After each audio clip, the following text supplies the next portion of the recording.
Amigos de La Quinta Pata, en esta semana hemos visto que prácticamente todos los titulares de los periódicos están abordando el tema de SENASA. Hemos visto también muchos funcionarios del gobierno que están dando declaraciones sobre este tema. Es decir, toda la atención mediática se está moviendo al tema de SENASA. Y ahí, cuando eso pasa, es que uno entonces tiene que buscar asesores en otros temas, porque este gobierno es experto en el momento en que todo el mundo está mirando por un lado, ellos están haciendo otra cosa.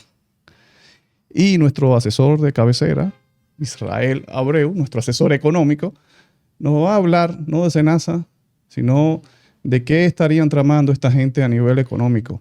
Y tienen un problema con el presupuesto nacional que no sabemos todavía y ya el año se está acabando. Así es. Cuéntanos, ¿qué se podría estar tramando ahí? Mira, ya el presupuesto del año 2026 es una realidad. Pero en relación a ese mismo presupuesto, ¿cuáles son las expectativas que tiene la gente sobre él? Que lamentablemente la gente no le da la importancia que tiene. Y aunque quizás con matices diferentes, tú en el planteamiento que haces en la introducción, que me parece muy buena, estableces que el tema económico y financiero tal vez no guarda una relación con el SENASA. El SENASA es un problema. Tú sabes que afecta el presupuesto general del Estado. Y que lamentablemente, para el presupuesto del año 2026, estaremos pagando ese desayuno que alguien se sirvió. Uh-huh. Yo creo que también, en alguna medida, aunque no lo tenía previsto, debo ser honesto, cuando se va a hablar de finanzas, en todos los órdenes, finanzas personales, finanzas corporativas y en este caso finanzas públicas, definitivamente el SENASA le ha creado una situación adicional a la que ya tenemos. Y me explico. Tú sabes, ya nosotros tenemos una situación con los intereses de la deuda. Uh-huh. Un 25, 26% que se le carga al presupuesto. 85 mil millones de déficit eléctrico. Y en este caso, esa cantidad de dinero que se perdió del SENASA, que se suponían que en el mejor de los casos o en el peor de los casos, una proporción debió darse en servicios de salud y en el mejor de los casos, los servicios que no se dieron, ¿verdad?, debían estar en fondos de carácter técnicos que lo prevé la ley al respecto de esos excedentes que puede tener el Servicio Nacional de Salud. Pero como muchos lo justificaban, en virtud de que el objetivo ulterior del Seguro Nacional de Salud no era producir utilidades, sino dar servicios de salud, bueno, pues se podía justificar, que fue como empezó todo este lío, no sé si tú recuerdas, cuando el presidente de la República tuvo que transferir 3,000 millones de pesos para cubrir el déficit que tenía SENASA. Yo creo que vale la pena también abordar eso, porque eso le va a quitar a muchos dominicanos la posibilidad de tener mejores servicios de salud, de quizás tener mejores carreteras, de recibir algunos servicios básicos que supone dar el gobierno, por ejemplo, el caso del agua, el caso energético, ya sea inversión en distribución, en generación de energía eléctrica, en transmisión eléctrica, que lamentablemente, vuelvo y repito, se han visto dispendiados en el caso de SENASA. Es decir, que tú estás diciendo que este caso de SENASA sería una justificación más para el gobierno decir necesitamos recolectar más dinero, necesitamos esa reforma fiscal. Además de que va a ser... Van a tener el descaro de justificar eso por ahí también. Así es. Ellos tal vez no van a tener, tú sabes, así tan descaradamente decir, miren, se malutilizaron 30,000 millones de pesos, por poner un ejemplo, o 50,000 millones de pesos que desaparecieron por arte de magia, ¿verdad? Y los servicios de salud del dominicano se vieron lamentablemente deteriorados. Porque vuelvo y te repito, si en términos normales todo el mundo recibía su servicio de salud, ¿qué pasaba? Que habían unos recursos, unos fondos técnicos que se suponían estar en las arcas del SENASA, en los bancos del SENASA. Pero como todo el dinero se vilipendió, ¿verdad? Se malutilizó, pues lamentablemente no solamente que se gastaron esos recursos técnicos, sino que además el gobierno tuvo que poner dinero adicional. Entonces, todo eso viene a incrementar la crisis económicas en términos de las finanzas públicas del gobierno y sí, como tú dices, va a ser una excusa adicional para... Sí, y yo te lo digo porque recuerdo que cuando ellos querían pasar la reforma fiscal y empezaron a hacer media tour todos los funcionarios, Así fue. bajo la narrativa de ustedes quieren mejores carreteras, necesitamos más dinero. Ustedes quieren mejores servicios, ustedes quieren mejores servicios en salud. Yo lo escuché, necesitamos más dinero. Así es. Entonces, lamentablemente. Se robaron. Cuidado si sabían más o menos lo que estaba pasando en Senasa allí en esos momentos. Dijeron, bueno, ustedes quieren que mejoren los servicios en salud, necesitamos más dinero. La reforma es necesaria. La consigna debió ser entonces por parte de los amigos del SENASA. Ustedes quieren más servicios de salud, necesitamos seguir robando aquí en el SENASA. Sí, exacto. Y de verdad, tú sabes, tremendo epíteto, pero hay que decirlo.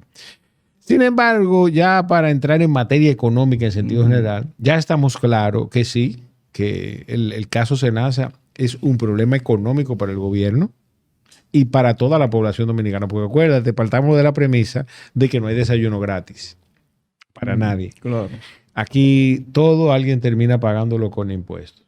Y aunque el más humilde de los dominicanos entiende que no, pues fíjese que sí, usted paga, usted sabe cómo, con un impuesto que pagamos todos. Pero al que más afecta es al pobre, que es la inflación.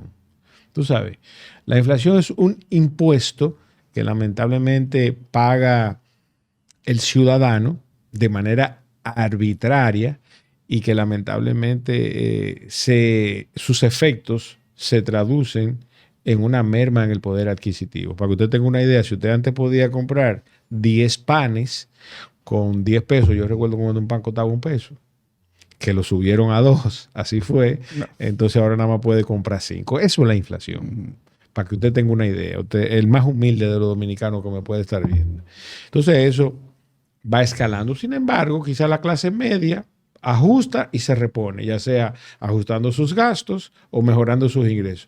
Y el rico, obviamente, o el más pudiente que pudo llegar a esa escala, pues lamentablemente todos trabajamos para ello. Inclusive los ingresos que se producen por concepto de impuestos terminan en manos de los más pudientes. Pero el tema no es ese.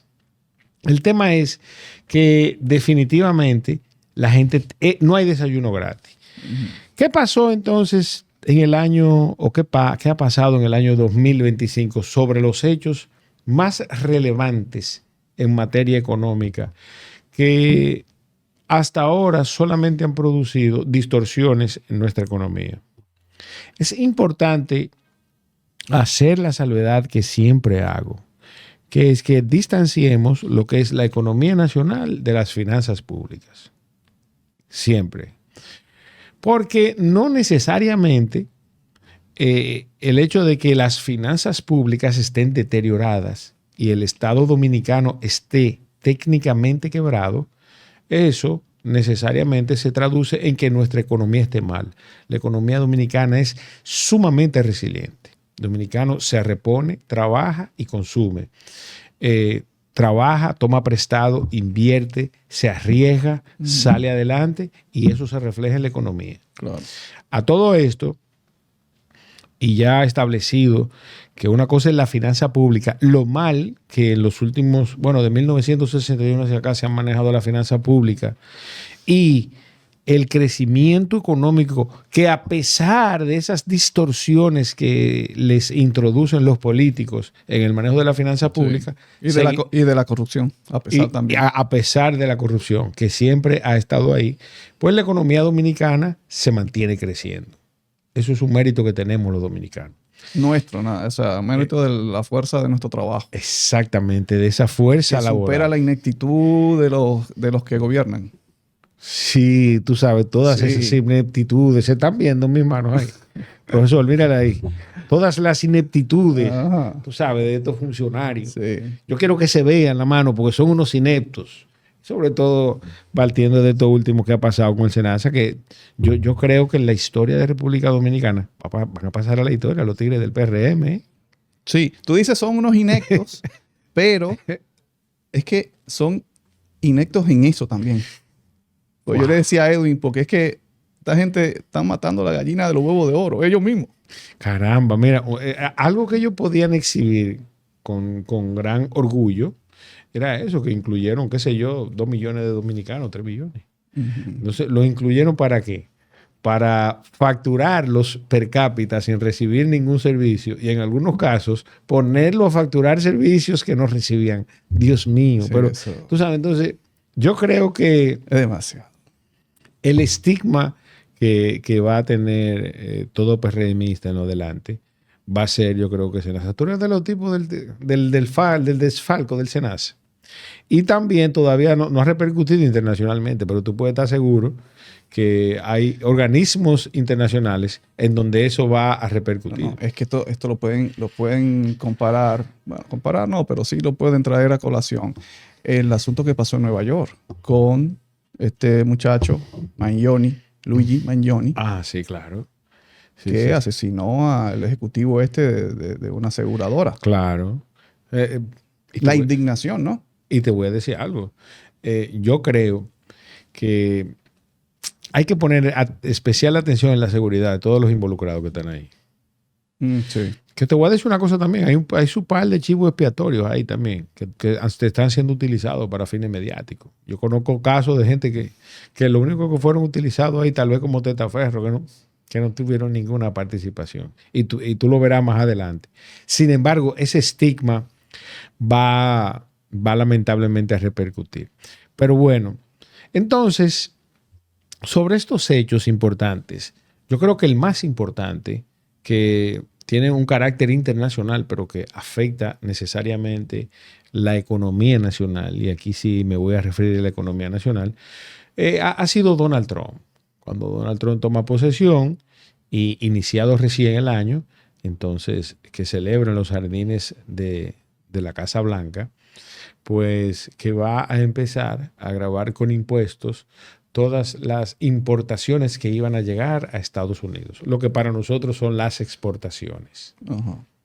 No sé si tú recuerdas que nosotros duramos alrededor de 3 meses en un limbo al respecto de pagar un 30% a los productos que eran exportados a Estados Unidos para posteriormente terminar en un 10% de arancel a todos los productos que de República Dominicana se exportaban hacia Estados Unidos. Eso, la realidad es que afectó directamente la economía nacional, empezando por el sector primario, y me refiero a la exportación de productos agrícolas, Sí. que es uno de nuestros rubros más importantes. Por eso tenemos los víveres tan caros ahora.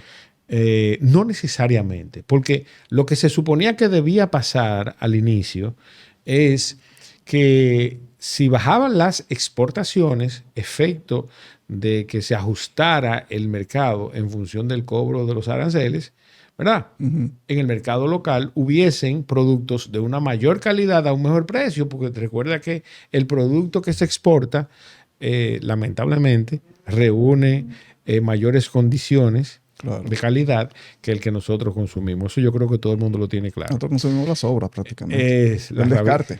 El descarte, sí, así es. Entonces, eso suponía que en alguna medida, bueno, pues recibamos productos de mayor calidad a un menor precio. Eso no necesariamente fue así y tampoco lo sigue siendo. Pero ya esto tiene que ver con una falta de planificación del sector agrícola. Y en ese orden, entonces, de quien planifica, quien supone planificar, dirigir la planificación agrícola del país, que es el Ministerio de Agricultura. Nosotros, lamentablemente, ni siquiera cuando en pandemia, lamentablemente citarlo, aquí en vez de poner productos a muy bajos costos, ¿verdad?, en manos de los dominicanos, se prefirió que se botaran. No sé si tú recuerdas los camiones de ají de morrones, cebolla, papa, en Constanza, que los productores preferían mejor botarlo que traerlo a Santo Domingo porque les salía más costoso traerlos que botarlo. No sé si recuerdas ese hecho. Claro. Entonces, por eso, por falta de planificación en el sector agrícola, de manera específica, el responsable de eso es el ministro de Agricultura. ¿Cómo que se llama el ministro de Agricultura? Limber Cruz. Y que barrieron con los técnicos agropecuarios. Claro que sí. Que tenían muchísimos años ahí. Sí, de la para asociación. Poner gente... Sí, de la Asociación Nacional de Profesionales del Agropecuario. Sí, eso votaron alrededor de 200, 300 asesores y República Dominicana, en sentido general, perdió a los técnicos el 50% de los técnicos de todo el territorio nacional que se desempeñaban en la asesoría en materia agrícola. Una locura, un desastre. Recuerdo también que en ese momento creo que fue la mosca del Mediterráneo. Recuerda que fue por Punta Cana que entró y nos vedaron las exportaciones. Pasó lo mismo con la fiebre porcina. Tú sabes, entonces eso marcó una etapa de la economía dominicana que fue sumamente importante, y ese mismo hecho entonces obligó a que los exportadores, un sector tan importante, tuviera que replantearse la posibilidad de ajustar sus costos para poder seguir siendo competitivo. O sea, recuerda que República Dominicana, a pesar de que estamos exportando y que exportamos normalmente por encima del promedio año tras año, tenemos competidores como Costa Rica en algunos rubros, en los más importantes. Costa Rica en todos nos lleva la milla, como decimos. Y en el caso de otras naciones que importan bananos, el caso de África, que compiten también con Ecuador. Ecuador también, pues lamentablemente nos vimos afectados. Eso fue un hecho importante. Otro hecho importante, que a pesar de que el comportamiento de nuestra balanza de pago en los principales rubros fue positiva y favorable, fue el caso del aumento del dólar de manera desproporcionada entre los meses de febrero y marzo. ¿Lo recuerdas? Sí, espero que la gente también, que teniendo un promedio de estimación de que el dólar iba a terminar el año a 63.11, ya estaba a 63 iniciándose el año, en terminar febrero, mediados de marzo.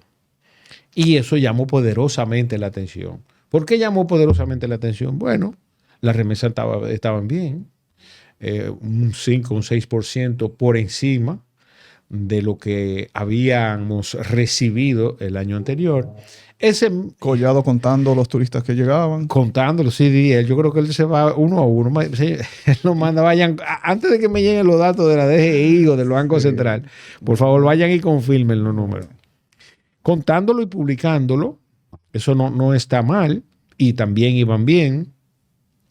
Y por otro lado, también la inversión extranjera directa, también tenía 3, 4% por encima del año pasado.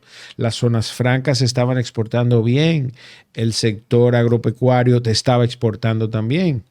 Y como quiera, el dólar aumentó de manera desproporcionada. Y otro dato. Sí.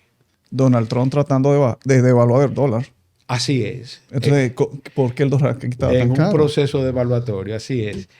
Porque quiere competir con China y quiere competir con la inmensa mayoría de países con lo que tiene una balanza de pago deficitaria.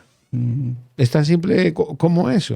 Que ahí, tú sabes, tengo que recordar un hecho, y debo decirlo porque como lo siento. Aquí uno de los primeros huevos que puso la embajadora norteamericana fue citar y conversar, no conversar, criticar nuestra relación con China. Tú sabes, que es un tema bastante interesante y que debemos abordar. Pero antes de eso, debo concluir el tema del dólar. Sí. Ya en marzo, nosotros estábamos descontrolados con el dólar, a pesar de que habían condiciones para que el dólar estuviera estable y quizás unos puntos por debajo de lo que se estimaba el comportamiento que debía tener el dólar, cosa que no fue así. Entonces, en ese momento, la Junta Monetaria emite una resolución donde viene a regular tanto los agentes de cambio como las empresas remesadoras, donde dicen, miren, nosotros queremos que ustedes empiecen a hacer reportes, que me digan quién y de dónde provienen los ingresos que van a recibir X o Y persona, que cambien esa política de hacer transacciones en efectivo y que no se reporten. ¿Tú recuerdas ese Sí, hecho? no, y decirle a las entidades no generadoras de divisa, no tienen un límite para comprar divisa. Así Eso es. fue ese mismo. Esa fue en esa resolución del 24 de marzo. Ok. También a las instituciones financieras, aquí el Banco Central les dice, miren, no pueden seguir prestando en dólares, a menos que quien tome el préstamo genere real y efectivamente divisa. Pero no di que localmente, no. Si tú eres una constructora y tú dices que tú generas divisa, tú tienes que probarme a mí a través de los diferentes medios de intermediación financiera que esa persona genera divisa. Por ejemplo, Maracayo va a comprar un apartamento y él vive en Estados Unidos. Ok, yo quiero ver que ese dinero que él dice que gana en dólares, ¿de dónde viene? ¿A través de qué banco llega aquí? ¿Me hago entender? Entonces, eso fue lo que hizo el Banco Central. Y otra cosa importantísima también, le puso un tope a las instituciones financieras al respecto de la cantidad de divisas que podían tener en reserva. Porque además se estaba convirtiendo, y no es un secreto, señor, los bancos son una empresa, su fin es oneroso. Entonces, si a través del mercado de divisas, para que la gente tenga una idea de lo que se llama en mercados, se llama Forex, Forex, que es el mercado de divisas, el dinero se compra y se vende como si fueran plátanos. Entonces, los bancos tienen su mesa de dinero que se dedica a eso, a provocar costos y oportunidades. Entonces, en ese orden, el Banco Central también ve que es posible, aunque no estoy especulando, no quiero, tú sabes, emitir un juicio que pueda vincular a alguna institución, porque se puede caer preso por eso también. Sí, yo lo sé. Entonces, el Banco Central dice, espérense, ustedes también tienen que manejarme las reservas. Las reservas que van a utilizar van a depender del capital que tengan y de la cantidad de negocio en virtud de eso. Porque también aquí hay banquitos pequeñísimos, que son súper poderosos en materia de divisas, porque manejan instituciones que generan mucha divisa. Entonces, ese es un negocio. Entonces, ese negocio también vamos a regularlo. Y surtió sus efectos.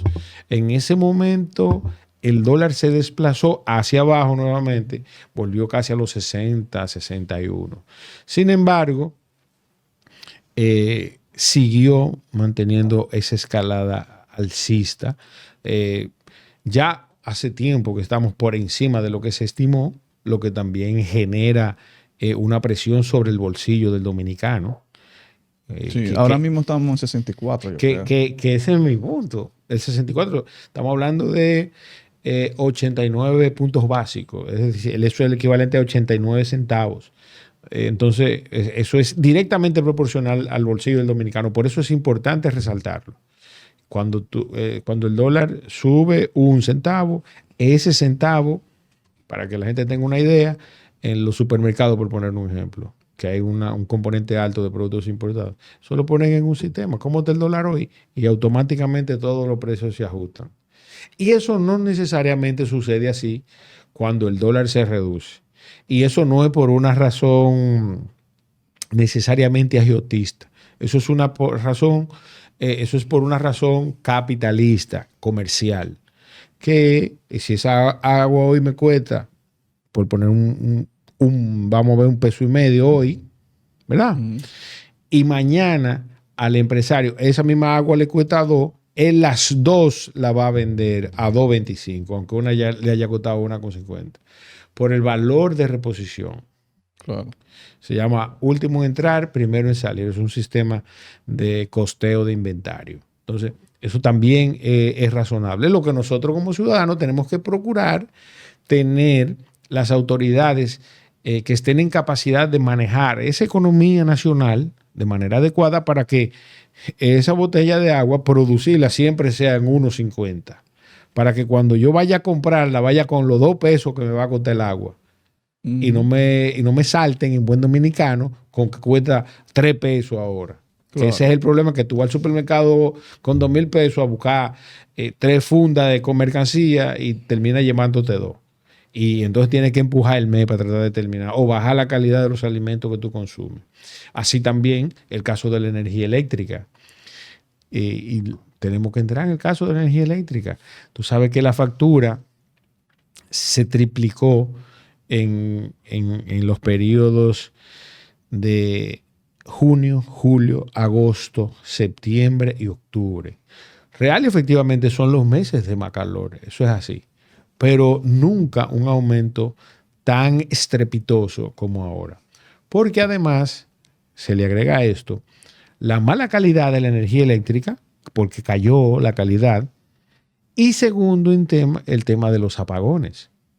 No obstante, el subsidio eléctrico nos está costando en este año alrededor de 79, 80 mil millones de pesos, que los estamos, acuérdate que no hay desayuno gratis, partimos de ahí. Sí. Entonces, eso hace menos productivo al país, ¿verdad? Y dispara los costos de los bienes y servicios que recibe el dominicano. Por eso, en este pequeño resumen que estamos haciendo, es importante resaltarlo. Yo esperaba, por ejemplo, que el señor ministro de Hacienda, Magín Díaz, hubiese depositado un presupuesto tendente a la solución, por lo menos inmediata, del tema eléctrico. Pero no con barcazas que vengan, tú sabes, a contaminar más de lo que ya se está contaminando. No. Y barcazas provisionales. Y que son medidas provisionales. No. Un proyecto, tú sabes, que mínimo sea parecido a Punta Catalina, que te genere 500, 1000 megas, que venga a cubrir la situación que tenemos actualmente y que además se refleje en la factura eléctrica. Tú sabes, yo no me explico cómo es que después de haber firmado un pacto eléctrico, tú sabes que esta gente cuando llegaron firmaron un pacto eléctrico en el 2020, ahí en la Pontificia Universidad Católica Madre y Maestra, el Consejo Económico y Social convocó para la firma del pacto. Y el PRM había propuesto 19 puntos. 19 puntos que fueron una lucha, y voy a citar 2 de los personajes que quizás jugaron un rol más expuesto públicamente, que fueron Paliza siendo diputado y Farideh Raful siendo diputada. ¿Lo recuerdas? Siendo senador. No, siendo diputada. Porque... No, es Paliza. Paliza, senador, sí. Es verdad, sí, tiene razón. Primero diputado y después senador, sí. Tiene razón.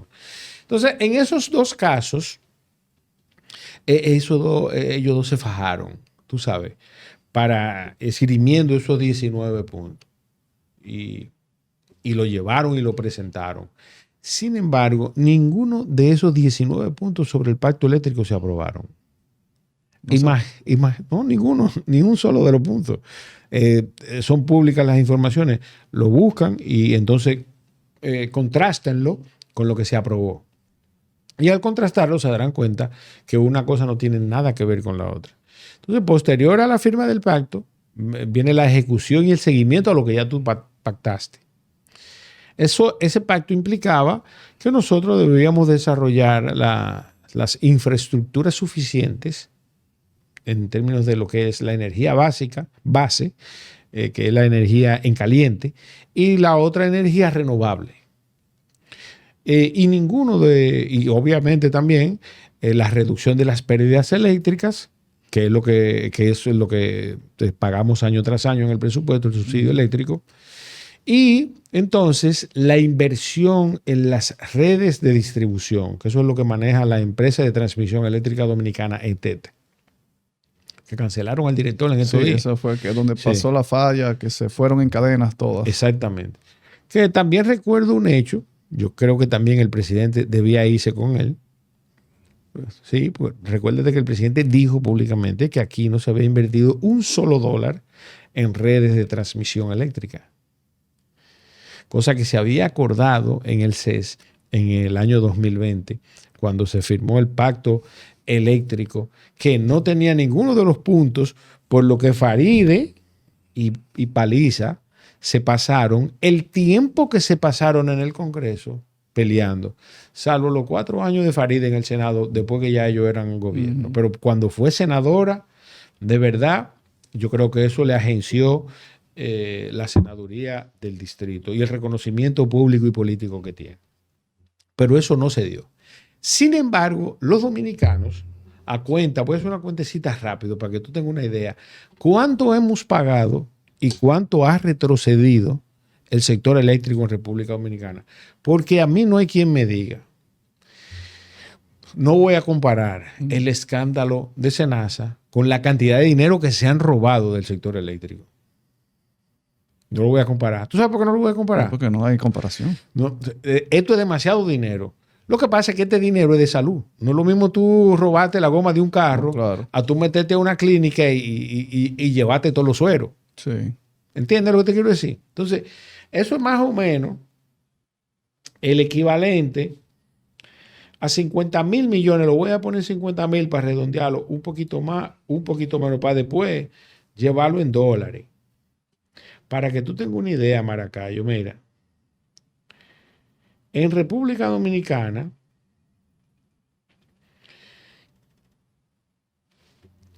se han manejado. Manejado mal. Se han manejado. No. Es que ni siquiera he manejado. No. Se han tirado por el inodoro, ¿verdad? Cerca de 325,000 millones de pesos de subsidio eléctrico. ¿De qué año a qué año más o menos? Eso es del año 2021 a lo que va de año 2025. 300,000 millones. 300,000 millones. ¿Verdad? Con lo de 2026 fácilmente nos metemos en 400,000 millones de pesos. Entonces, hagan el ejercicio ahora de llevarlo a dólares. Para que tú tengas una idea. Con eso se hubiesen resuelto 2 o 3 Punta Catalina. Pero el problema no es ese nada más, el dinero que se ha gastado en subsidios al sector eléctrico, a la distribuidora de manera específica, sino además que el problema no se ha resuelto y que se ha, ¿verdad?, incrementado la pérdida eléctrica. Nosotros pasamos de un 23% a un casi 40% en pérdidas eléctricas. Entonces, y la otra pregunta, entonces, ¿cuánta gente se reparte ese pastel del subsidio eléctrico? Es la otra pregunta que el dominicano debe hacerse y lamentablemente hacer un mea culpa. Tú sabes, decir, mierda, ¿en qué lío yo me metí? ¿A quiénes yo escogí?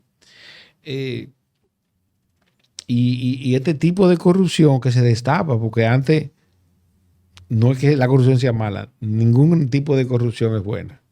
Pero tú comprabas esa botellita de agua que te costaba, vamos a poner, 5 pesos, y tú dabas 1 de comisión. ¿Verdad que sí? Pero en este lío de Senasa, mi hermano, ¿tú sabes lo que es que no hay botellita de agua? Y se los robaron todo. Te digo, mataron la gallina de huevo de una locura. Entonces, vamos a terminar siempre en el Senasa, porque siempre, yo creo que se rompieron todos los precedentes en términos de mal manejo. Yo creo que eso debe ser un delito de lesa humanidad. Entonces, ahí tenemos el panorama del sector eléctrico en general y en el estado que nos encontramos hoy, ¿verdad? Entonces cierra el 2025 con un blackout, un sinnúmero de excusas sin sentido, para no llamarle estúpidas. Un presidente, que te voy a decir una cosa, podemos decir lo que sea de Luis, pero él se ha fajado a defender su gobierno. Que lo han hecho queda mal. Oye, una locura. Sí, pues, ¿tú sabes? Se para ahí, habla. Sí, y el tipo se molesta y se le ve el truño en la cara. ¿Tú no has hecho el ejercicio de, bueno, si yo no fuese dominicano, si yo fuese un extranjero que por primera vez veo al presidente hablar y defender el gobierno, tú no has hecho ese ejercicio? Y dices, oye, pero yo le creo. Sí, el tipo, y se está fajado, y te convence. O sea, claro, obviamente, si tú no eres de aquí. ¿Tú te acuerdas cuando él en la seminal se quitó los lentes? y retó a la oposición. No me acuerdo qué vaina era, pero es que el tipo hace un performance. Sí, O sea, sí, sí, que él sí. se quitó los lentes y dijo, yo reto a la oposición, qué sé yo. Dice, coño, pero es que el tipo... Y lo comparo con Paliza también, porque Paliza tiene algo extraordinario, que él controla su biología. O sea, es increíble. ¿Cómo tú puedes controlar tu biología? ¿Cómo tú puedes controlar que la cara se te ponga roja de indignación cuando te están diciendo o te están reclamando la responsabilidad que tiene? Ujú. Y el pana hace que su cara se ponga roja. O sea, controlando él mismo su propia... son tremendos. O sea, Sí. ¿cómo no creerle? Una gente que no, obviamente, que no viva en la República Dominicana. Si fueran actores de cine, lo que tú estás diciendo es que hay que darle un Grammy. Un Oscar. Bueno, sí, entendí. Son dos actores de Sí. cine, definitivamente. Mira, perdóname ¿viste? Por ese anuncio. No, está bien. Pero son dos actores de cine.